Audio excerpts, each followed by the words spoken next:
Hello guys, nandito na ako sa Terminal 2 at ayan, naglalakad-lakad muna, nag-aantay sa boarding time ko at 8:35.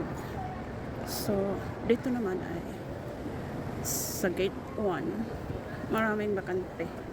Doon naman sa gate 2, yon yung gate na inaabangan ko papuntang Bohol, ay maraming nakaupo doon dahil ang papuntang Iloilo ay malapit na silang mag-boarding, ay sa gate 2 din naman sila. Ang boarding ko naman ay 8:35 na paalis ng 9 something. Kalimutan ko kung anong oras exactly sa paalis ang, pero darating doon sa Bohol ng mga 10:20 a.m. Yun. So, ito ngayon ang boarding gates exit. Yan. Naglalakad-lakad lang muna, patingin-tingin dito sa loob. So far, ang flight ko from New York, okay naman, maliban sa yung 9 hours layover sa California. So, pero okay naman din. Marami namang pagkain sa loob. Hindi naman talagang starving. Nag-starving lang ako ng nag-starving. Mayroon pa rin starving ano. Okay, tingnan natin ang departure dito. Na ano lang ako nung tawag nito. Teka guys, na divert ang attention ko dito. Kasi gate 3? Tagbilaran on time, gate 3. Oh, okay. 9:05. Gate 3. So, doon pala ako sa gate 3, guys, pupunta. Kasi ang sinabi doon sa counter doon nung pagpasok ko ay gate 2 daw ako. Ayun pala ay gate 3. So, doon ako pupunta sa gate 3. Ano kaya ang mayroon dito, guys? Tingnan natin ang mayroon dito. Go to King. Ano kaya? Kakain ba ako dito o wag na? Hindi naman ako gutom. Ano lang, yung bang, para bang gusto ko rin tikman kung ano ang Goto King nila. Mayroon din mulak. Business siguro nilang mulak yan. Kaya, sige na, daanan ko lang naman muna. Daanan ko lang guys. Ano kaya yan? Nakabox din naman. Mulak daw. Bakery. Limited edition. Parang gusto kong bumili guys. Wala lang akong, mayroon naman akong piso. Sige, bibili ako para mayroon naman akong yun bang maibigay sa mga susundo sa akin. Yun, dito ako, pipila ako dito guys. Doon, resume ko ang pagbibideo ko doon. Dito muna ako. We are building a better Naiya for you. Thank you. Okay. Ayan. Okay. Pila muna ako guys. Tingnan ko kung ano ang mayroon. Hot meals pala yan. I see. Pero yung mga nakabox ang bibilhin ko. Kasi hindi naman ako gutom. Sige, i-resume ko lang muna guys. So ito na nga guys. Nakabili na ako ng ensaymada. Para naman ay mayroon din akong maipasalubong sa mga susundo sa akin na mula sa Manila. Ay kay Mulak daw yun kay Mulak na business. Teka, at nahihirapan ako kasi sa kalisod sa paghawak ng aking carry-on at saka ang cellphone. So, ayan. Punta ako sa terminal, sa gate 3. Kasi gate 3 nga pala ang gate 3 nga pala ang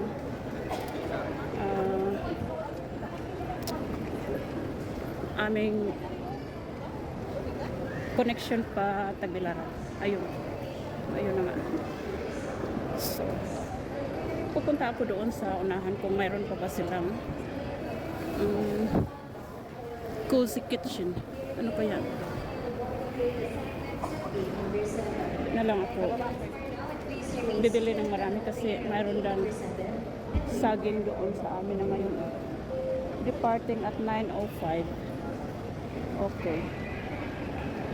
Boarding gate close 15. Okay, unahan. Mag-ano muna ako. Galibanting sandali. So, dito na ako sa titingnan ko kung ano ang mayroon doon sa unahan. Tapos babalik.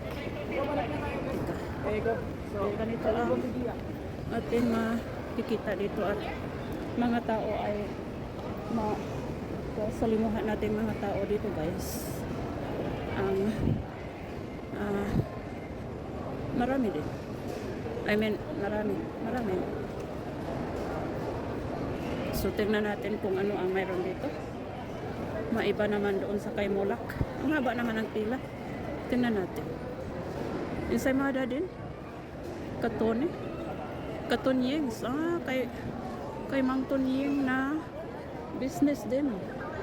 Tingnan natin. Yung hindi naman din ensaymada. Ang ating bibilhin kung mayroon. Tingnan natin. Hot drinks. Tingnan natin itong isa. Ano ba ang mayroon dito?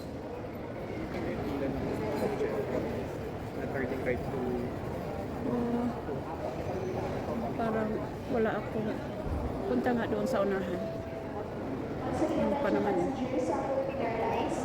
Flight PR 2521 bound for Cagayan de Oro. Flight PR 2521 bound for Cagayan de Oro. This is not yet your boarding call. Once again, we are not yet boarding. Your new and final boarding gate assignment is at gate number 7. Ang gulo. Kindly remain seated within the moving area. Daming pasahero dapat. Ano ba? Akala ko ay Mabuhay Lounge. Nandito pala ang Mabuhay Lounge. Wala na palang ano dito. Mabuhay Lounge.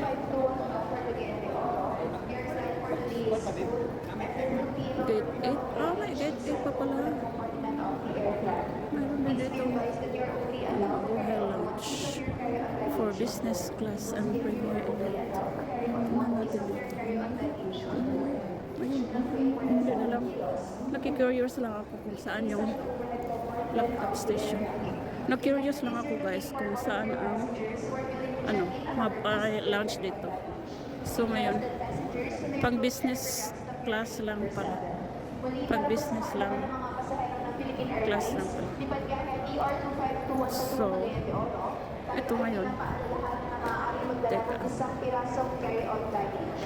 Ang bigat ay hindi lalaki sa 7 kilo at ang sukat ay dapat magkakos sa overhead compartment o sa ilalim ng upuan sa inyong harapan. Agoy, paano kaya ito? Sa ilang sukat at bigat ang i-intercept at ikatang papunta sa inyong destinasyon. Mangyari lamang na lumapit sa mga ground staff dito sa gate number 7. Salamat po.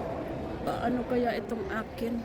Kasi bumili nga ako ng pampasalubong, pangdagdag. Bigat siguro. Sayaan na. Tingnan natin kung ano ang magagawa natin. Kapuningin. May sandwich, chicken adobo. Okay. Ito na yung para sa Tagbilaran. Gate 3. Gate 3 nga ba? 5.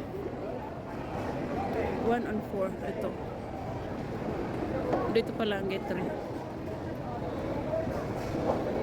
So, hindi ko alam guys kung ano ang magiging kahinatnan dito sa aking vlog. Kasi maraming tao eh. At saka yung tingnan ko lang kung ma-upload ko o sa labas ay tingnan ko nga dito gate 3 Tagbilaran dito guys. Tingnan ko kung saan ako makakaupo, saan ako kaupo-upo. Ito diyan ang gate kong kukunin mamaya. Sige, ano ko na lang muna hanggang dito na lang muna guys. Mayroong ibon, kawawa naman yung ibon. Siya ay napilaya na sa kakalipad-lipad siguro niya. Kasi natrap siya sa loob eh. Kawawa. Natrap siya sa loob at hindi na siya makalabas. Kasi kung captain din naman. Lilipad naman siya ulit. Kaya parang nanghihina na siya. Sige guys. Bye bye.